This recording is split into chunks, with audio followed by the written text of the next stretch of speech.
Hello friends, welcome to my channel. দেশ এবং দেশের বাইরে থেকে যারা আজকে আমার ভিডিওটি কন্টিনিউ করেছেন, প্রত্যেককেই gardener tips with Kamal YouTube চ্যানেলে স্বাগতম। নভেম্বর মাসের শেষে ডিসেম্বর মাসের শুরুতেই ছাদ বাগানের আম গাছের পরিচর্যা অত্যন্ত গুরুত্বপূর্ণ এবং জটিল একটি বিষয়।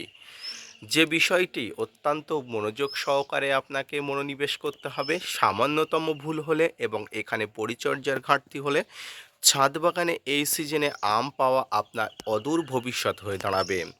তাই আজকের ভিডিওটি অত্যন্ত গুরুত্বপূর্ণ একটি বিষয়। ছাদ বাগানে আপনার সংগ্রহে থাকা সমস্ত সিজনাল এবং সমস্ত বারোমাসি আম গাছগুলোর কী পরিচর্যা করবেন, ডিসেম্বর মাসে এসে ছাদ বাগানের আম গাছে আপনি কী ধরনের তরল, মিশ্র এবং রাসায়নিক খাবার দিতে পারবেন, এই সময় ছাদ বাগানে কি আদৌ প্রুন অর্থাৎ কাটাই ছাঁটাই করা সম্ভব, ছাদ বাগানে গাছে যদি ফল থেকে থাকে বারোমাসি আমগুলোতে কিভাবে পরিচর্যা করবেন, তাই নিয়ে থাকছে আজকে ছোট্ট ভিডিওটি। না স্কিপ করে কন্টিনিউ করুন।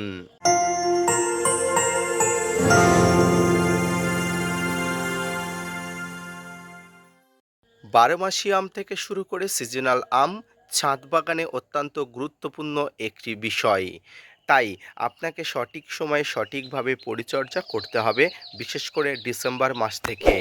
এই ডিসেম্বর মাস থেকে প্রচণ্ড পরিমাণ শীতের প্রভাব পড়তে থাকে। ছাদ বাগানে গাছে প্রচুর পরিমাণ শিশির বা কুয়াশার আবির্ভাব ঘটতে থাকে। তাই কিন্তু এই কুয়াশা বা শিশিরের আবির্ভাব ঘটতে থাকার সঙ্গে সঙ্গে বিভিন্ন ধরনের ফাঙ্গাসের আগমন ঘটে। এই ফাঙ্গাসের আক্রমণ থেকে গাছকে দূর করতে প্রতি 7 থেকে 10 দিন অন্তর একদম প্রাথমিক পর্যায়ে আপনাকে ব্লাইটক্স স্প্রে করতে হবে। এই ব্লাইটক্স ফাঙ্গিসাইড বা ব্লু কপার ফাঙ্গিসাইড 7 থেকে 10 দিন অন্তর অন্তর 2 থেকে 3 গ্রাম আপনার ছাদ বাগানে আপনি স্প্রে করবেন, সেটি সিজনাল গাছ হোক এবং বিভিন্ন ধরনের আপনার সারা বছরই গাছ হোক না কেন।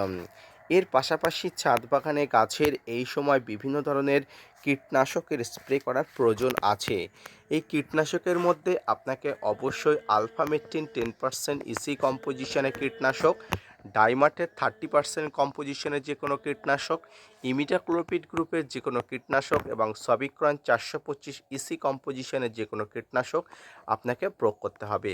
বাংলাদেশি বন্ধুরা নাইট্রো বা সবিক্রন 425 ইসির যে কোনো কম্পোজিশন আপনারা প্রয়োগ করতে পারেন। এরপরে আসি, আম গাছের কাটাই ছাঁটাই কি এই সময় করা যাবে? উত্তর হলো না। কাটাই ছাঁটাই করার মতো ভুল কাজটি আপনি এই ডিসেম্বর মাসে কখনোই করবেন না।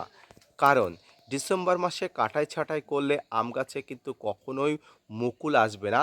কারণ আপনার সবসময় জানেন যে আম গাছের সবসময় পুরনো ডালে মুকুল আসে, অর্থাৎ নতুন ডালে কোনো মুকুল আসে না লেবু গাছের মতো। তাই আম গাছের ডালগুলো যত পুরনো হবে তত কিন্তু সেখান থেকে মুকুল আসার সম্ভাবনা বেশি হবে।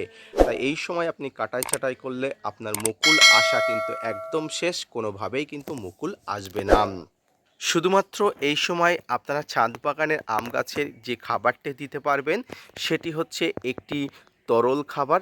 যে খাবারটি আপনারা একবারই এই সময় দিতে পারবেন সেটি হচ্ছে বিভিন্ন ধরনের কম্পোস্ট, যে পচানো সার, বাড়িতে যে শাকসবজি পচানো সার, সেই শাকসবজি পচানোর যে তরল, সেই তরলটি আপনারা দিতে পারবেন মাত্র একবার। ডিসেম্বর মাস থেকে ছাদ বাগানে গাছের আশেপাশে নাইট্রোজেন ঘটিত কোনো খাবার না দেওয়াই ভালো। তবুও আপনি চাইলে একবার মাত্র দিতে পারেন একদম ডিসেম্বরের শুরুতেই। এখানে কিন্তু আপনি একবার দিতে পারবেন। কোনো জাতের অন্য কোনো জাতের ভারী খাবার, অন্য কোনো জাতীয় আপনার মিশ্র খাবার কোনোভাবেই কিন্তু গাছের গোড়াতে এই সময় খাবার দেবে না। শুধুমাত্র রাসায়নিক খাবার হিসাবে এই সময় গাছের গোড়াতে আপনারা এপিসম সল্ট বা ম্যাগনেসিয়াম সালফেট আপনারা দিতে পারেন।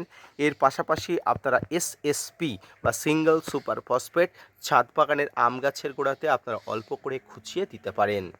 এছাড়াও গাছে কিন্তু ফুল ফল আসে, কিন্তু পটাশের অবশ্যই প্রয়োজন আছে। তাই কিন্তু আপনারা গাছের গোড়াতে জৈব এবং রাসায়নিক যে কোনো পদ্ধতিতে চাইলে পটাশের যোগান দিতে পারেন।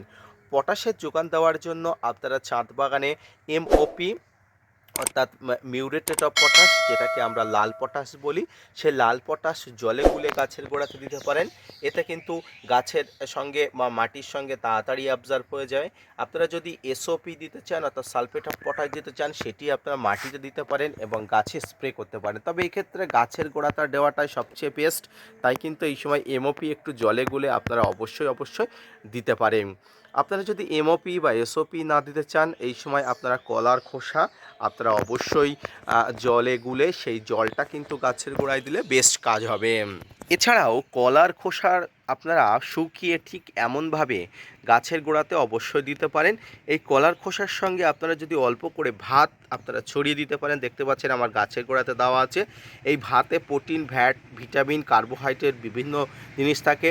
এটি কিন্তু গাছের কাণ্ড শক্তিশালী করার জন্য কিন্তু অত্যন্ত গুরুত্বপূর্ণ ভূমিকা নেয়। তার কিন্তু অত্যন্ত মনোযোগ সহকারে কিন্তু কলার খোসা আপনারা তরল বা গুঁড়ো করে আপনারা গাছের গোড়াতে দিতে পারেন। ডিসেম্বর মাসে আম গাছের একটি বিশেষ সমস্যা দেখা যায়, গাছের হচ্ছে গ্যামোসিস। গ্যামোসিস অর্থাৎ গাছের কাণ্ড ফেটে কিন্তু আঠা বেরোনো একটা রোগ। এই গ্যামোসিস আপনারা খুব অল্পতেই আপনারা সারিয়ে তুলতে পারেন। এখানে আপনারা যদি আপনারা ব্লাইটক্স ফাঙ্গিসাইড নিয়মিত দেন, অর্থাৎ ব্লাইটক্স ফাঙ্গিসাইডের ভালো করে প্রলেপ দেন, তাহলে কিন্তু এটা ঠিক হয়ে যায়।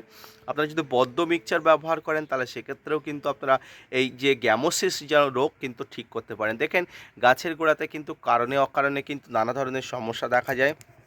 এই সময় কিন্তু গাছে এই ধরনের সমস্যাগুলো দেখতে পাবেন, যে সমস্যাগুলো কিন্তু অত্যন্ত অকারণে গাছে দেখা যায়। তাই কিন্তু এখানে বদ্ধ মিক্সচার আপনারা ব্যবহার করতে পারেন, কোনো ধরনের কোনো অসুবিধা নেই। ছাদ বাগানের আম গাছের নাইট্রোজেন ঘটিত খাবার যখন প্রয়োজন ঠিক তখন দেওয়া উচিত। তাই কিন্তু যে সময় গাছে নাইট্রোজেনের কোনো অভাব নেই, যে সময় গাছে নাইট্রোজেনের কোনো প্রয়োজন নেই, সেই সময় গাছে কোনোভাবে নাইট্রোজেন ঘটিত খাবার দেবেন না। এতে কিন্তু গাছে হিতে বিপরীত হতে পারে, গাছে ফুল ফল আসতে কিন্তু অসুবিধা হতে পারে। তবে যে সমস্ত খাবারগুলো ছাদ বাগানে দেওয়া দরকার বা যে সমস্ত খাবারের কথা আমি মেনশন করলাম, সেই সমস্ত খাবারগুলো ডিসেম্বর মাস থেকে আপনাকে দিতে হবে। আপনারা অল্প হলেও সেই সমস্ত খাবার কিন্তু ব্যবহার করবেন। এই সময় আরও একটি বিষয়, আপনার পরিণত গাছগুলো অর্থাৎ যে গাছগুলো 2 বছরের বেশি হয়ে গেছে, সেই গাছগুলোতে আপনাকে কিন্তু পিজিআর স্প্রে করতে হবে। এক্ষেত্রে মিরাকুলান আপনাকে স্প্রে করতে হবে। আপনি প্লানোফিক্সও ব্যবহার করতে পারেন। মিরাকুলান বা প্লানোফিক্স আপনারা অল্টারনেট হিসাবে ব্যবহার করবেন যদি অনেকে মনে করেন, তাহলে এমনটি করবেন না। আপনারা যে কোনো পিজিআর, আপনারা যে কোনো একটি পিজিআর সিলেক্ট করবেন। সেই পিজিআরটি কিন্তু আপনারা 15 দিন অন্তর অন্তর, অর্থাৎ ডিসেম্বর মাস থেকে শুরু করে 15 দিন অন্তর অন্তর ব্যবহার করবেন। যে সমস্ত গাছে পাতা হলুদ হয়ে যাচ্ছে, অর্থাৎ দেখতে পাচ্ছেন আমার গাছের মাথায় কিছু পাতা হলুদ হয়ে যাচ্ছে, এটি অত্যন্ত সাধারণ একটি বিষয়। গাছের পত্র মোচন অত্যন্ত সাধারণ একটি বিষয়, তাই এটা নিয়ে কিন্তু চিন্তিত হবেন না। আপনি আপনার মতো পরিচর্যা করুন। গাছ তার প্রয়োজনীয় খাবার খেয়ে, বাকি খাবার কিন্তু পত্র মোচনের মাধ্যমে বা বিভিন্ন শারীরবৃত্তীয় কার্যকলাপের মাধ্যমে কিন্তু বাইরে বার করে দেয়। যেমন আমরা পরিত্যক্ত অপ্রয়োজনীয় জিনিস মলমূত্রর মাধ্যমে বাইরে বার করে দেয়, ঠিক গাছও তার অপ্রয়োজনীয় জিনিস কিন্তু পত্র মোচনের মাধ্যমে বাইরে বার করে দেয়। ছাদ বাগানের ডিসেম্বর মাসে আম গাছের পরিচর্যা, সার প্রয়োগ এবং কীটনাশক, রাসায়নিক সার, বিভিন্ন ধরনের প্রয়োগ পদ্ধতি, পাশাপাশি আম গাছের প্রুন করা যাবে কিনা সেই সম্পর্কিত বিস্তারিত আলোচনা। আজকের যে তথ্য আপনারা কেমন লাগলো অবশ্যই জানাবেন। পাশাপাশি gardener tips with Kamal YouTube চ্যানেলকে কেমন লাগে অবশ্যই জানাবেন, এবং চ্যানেলটি যদি ভালো লেগে থাকে চ্যানেলটি সাবস্ক্রাইব করে পাশে থাকা বেল আইকনটি বাজিয়ে দেবেন। ধন্যবাদ।